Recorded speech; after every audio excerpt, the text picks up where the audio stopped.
Good day, Crime Talk aficionados. My name is Scott Reisch, and this is Crime Talk, the most fact-driven, unbiased true crime channel. First on the docket, Letecia Stauch wants an attorney. Second, Duggar is standing by her man, Josh Duggar. Third, Elaine Maxwell.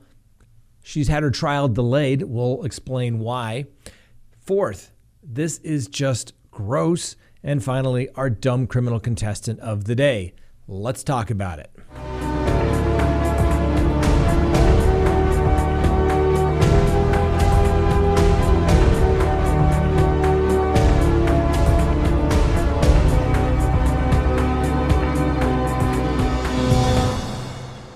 Good day, Crime Talk aficionados. This is Crime Talk, and my name is Scott Reisch. Thanks for watching. If you haven't done so already, please hit that subscribe button as well as the bell so that you receive notifications of when we go live or put up new content.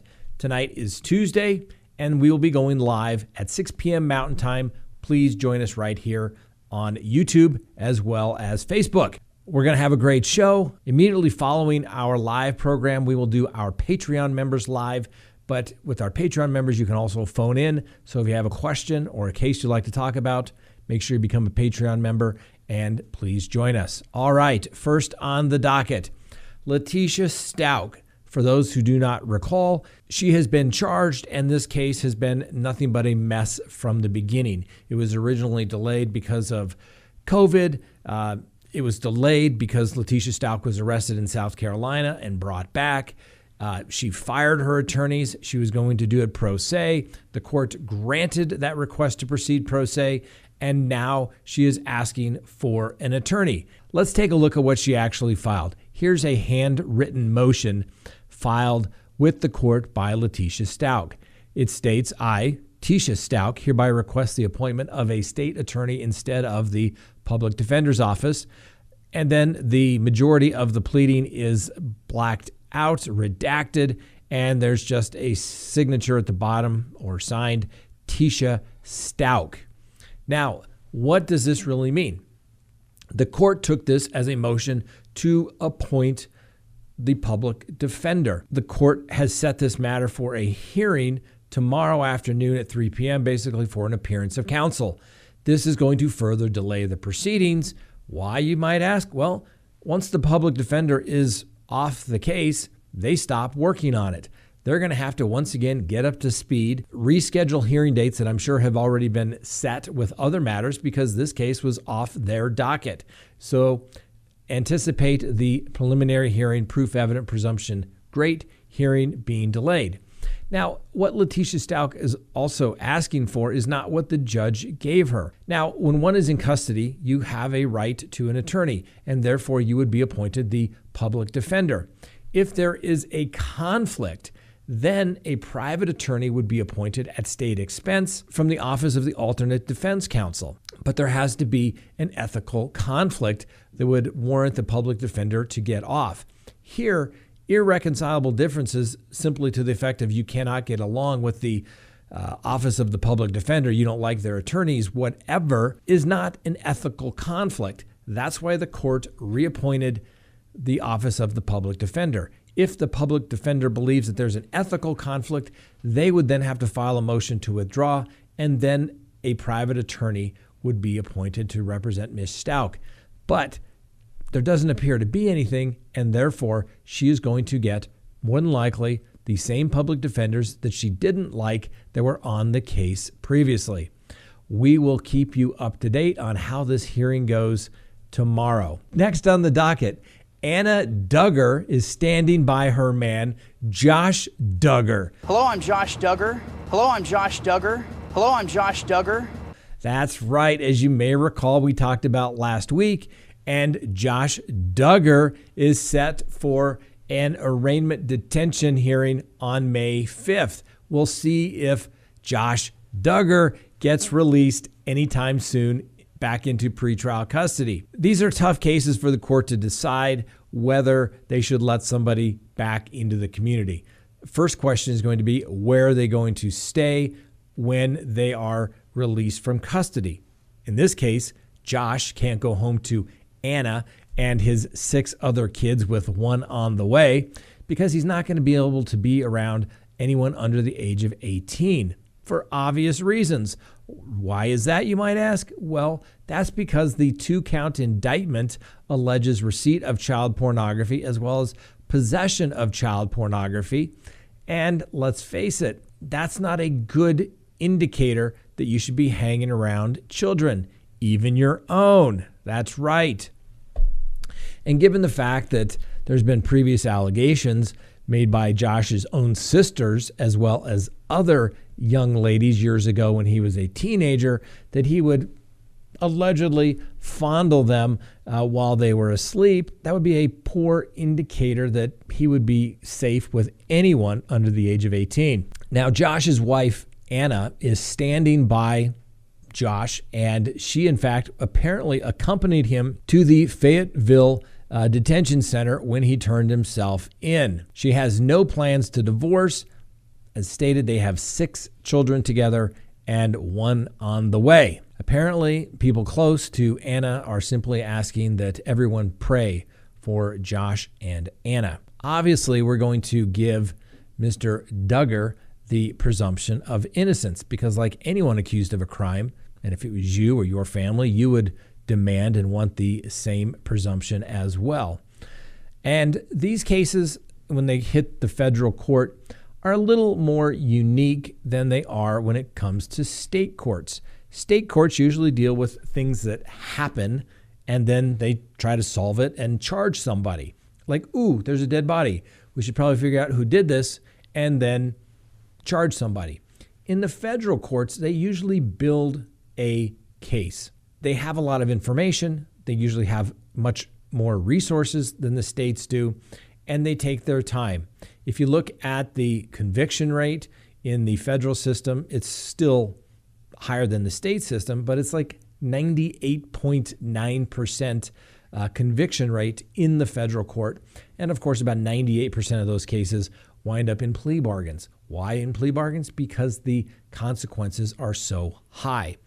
And when you go to the federal system, let's get something straight here. Probation is very, very unlikely, particularly on a child sex abuse images type of case.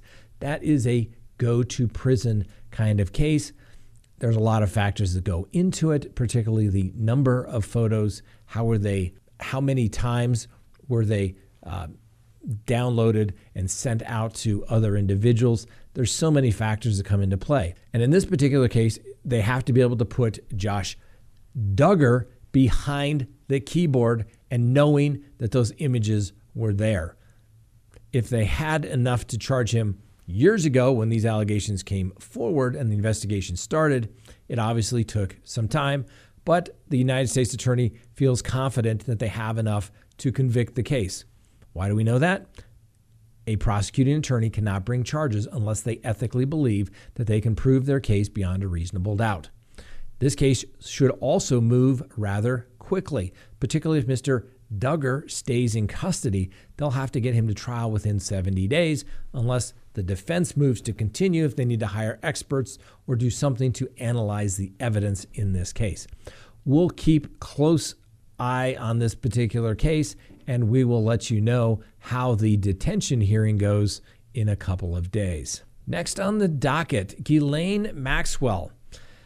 Her attorneys had stated that the prosecutor should not be allowed to amend the indictment in her case, and that the amendments actually expanded the time period, and therefore it created a lot of work, and they needed additional time to prepare. The United States Attorney argued that, hey, it's not that big of a deal. Sure, the time period was expanded. Sure, we added 2 more alleged victims in the case, but the defense should be able to do this just in time for the July trial date. Ultimately, the judge in the Elaine Maxwell case is going to allow a continuance of the trial date. They were scheduled to commence trial this July, and now there's going to be a hearing on May 10th, whereby both sides have to propose dates for some sort of a trial date in the early fall.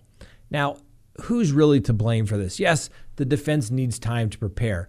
And when you're preparing and you think this is your case and then all of a sudden they add more information to you, well, it sucks. It changes lots of things. strategy, evidentiary theories, it all can change just like that. In my humble opinion, the people who are responsible for this are the United States attorneys.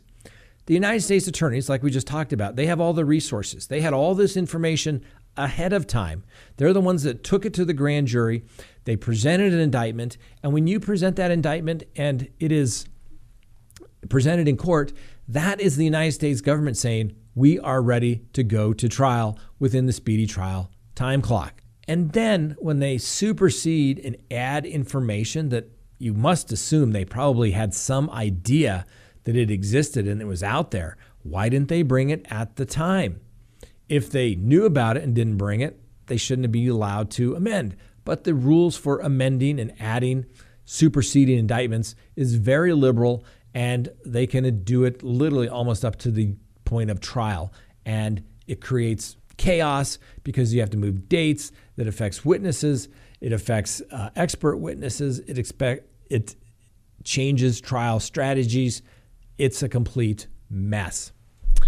We'll see. Maybe we'll get a trial sometime in 2021. Next on the docket, I think I described this simply as this is just gross in the introduction.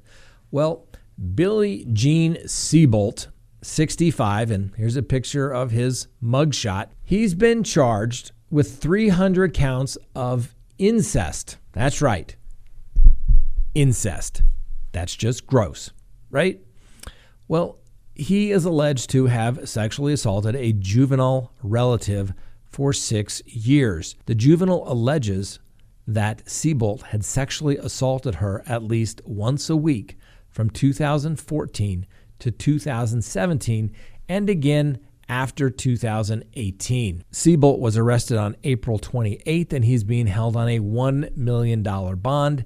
He faces 312 counts of incest, one for each week the girl was with him. If this is in fact so, Mr. Siebolt needs to spend the rest of his life in prison. Certainly will give him the presumption of innocence, as everyone's entitled to. Needless to say, I don't think Mr. Siebolt is going to have the nice, relaxing end of his life as he was probably anticipating. Now, before we go on, this is the type of situation where, that's right, everybody needs to know with whom they are dealing, even if it's a relative, even if it's a stranger, next door neighbor, someone you've been curious about. Listen to this message on the break. Please go to CrimeTalkSearch.com, sign up for a background subscription service. You'll be happy you did. If there's anyone out there you were ever curious about, what was in their background, now is the time to do it. If you're going to get involved with somebody, now is the time to do it. When you go to CrimeTalkSearch.com, you put in the name, literally millions of public records are searched and a report is generated. And it's going to give you a report. If they have multiple social media accounts, you're going to find it. If they have multiple phone numbers, multiple email addresses, it's going to be found. And more importantly, you're going to get information regarding criminal history. Hopefully the person you're searching has none whatsoever. But if it's there, it's going to be found. You're going to get everything you'd want to know, whether you're going into business or whether you're going into a personal relationship. You're going to be able to find out the information you want to know. So go to CrimeTalkSearch.com, sign up today. You'll be happy you did. Next on the docket, our dumb criminal contestant of the day.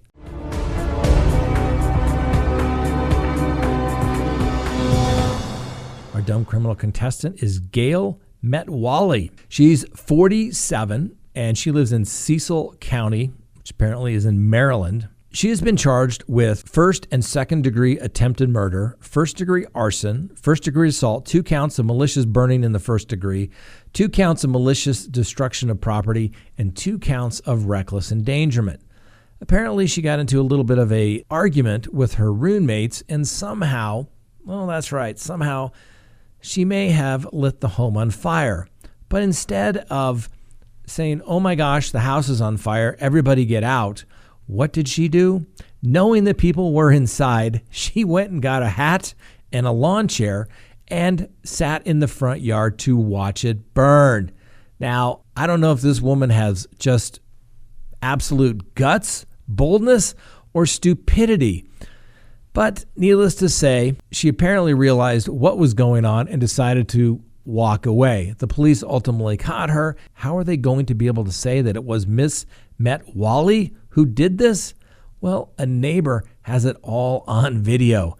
Take a look at this. I'm watching the house go up in flames. Oh my God. Address, bro. I cannot actually believe my eyes. 477. I cannot actually believe it. And she's sitting there just chilling, watching the house go up in flames. Miss Metwally, you are a dumb criminal contestant of the day. Sure, you stuck around. Sure, it was on video. Sure, you lit the place on fire. But you got to admit, it takes a little bit of guts to do that and a little bit of stupidity to sit there and admire your work. Miss Metwally, you are a dumb criminal contestant of the day. Congratulations. All right, that's all we have for you today. Please join us tonight, 6 p.m. Mountain Time, both on YouTube and Facebook. We will be here. We're going to have a great show for you. We'll take your questions. We'll talk about what you want to talk about. And please join us for our Patreon live show as well. Have a wonderful day. We'll see you this evening.